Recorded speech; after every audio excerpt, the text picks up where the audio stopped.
Affinity Photo video tutorials by Andrew Buckle.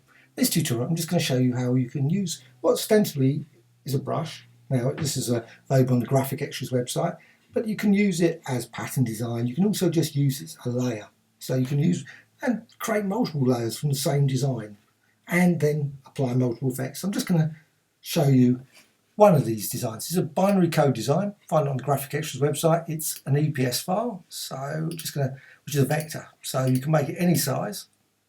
There's a whole range of different designs. So the whole, let's say, can be used as brushes in Affinity or Photoshop, etc. But there's the design. You can resize it. I'm just going to resize that there.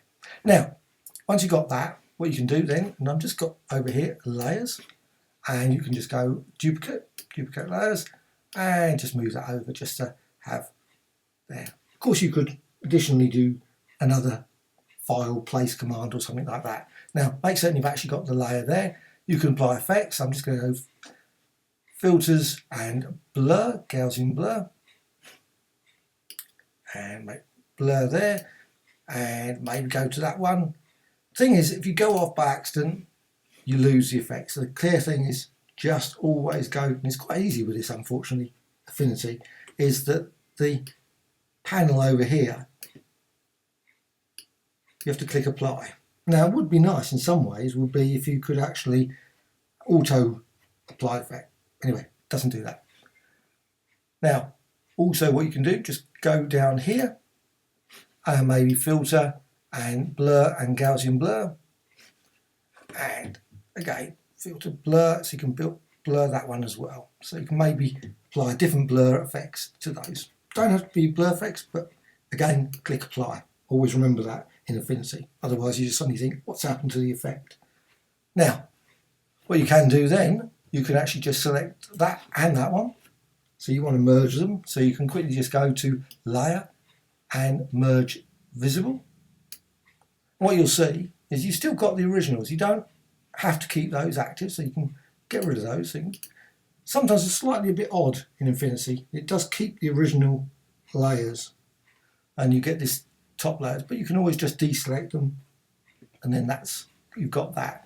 Now what you can do, really nice filter, one of my favourite ones, is like Deform. So you can actually then just go to Deform and apply different pins. And I like to do it around the edges. Now, one thing I would love to see would be a feature to stop the movement around the edges, but this is a quick way around.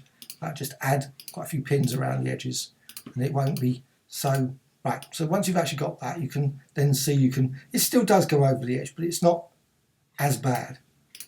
And then you can apply that. So literally, like I say, one brush set can suddenly be turned into a vast array of quite unusual sort of distorted designs or whatever. Now, once you've actually got that, again, remember, always go and click the apply. So it's actually applied. Then, of course, you can actually go to, say, layer, and you can duplicate that. So just duplicate that and maybe move that over there. Or layer and duplicate again. Again, move that one over there. Now you can, at this point, maybe go and apply, say, filter just to that one. So filter and distort and deform, maybe just click there, click there, click there, add a few pins around, and then just distort that around to create some additional distortions there. Right, and then stretch that across there. And again, these can all be combined. Now, just did exactly what I said don't do, and that's just select all those. So apply.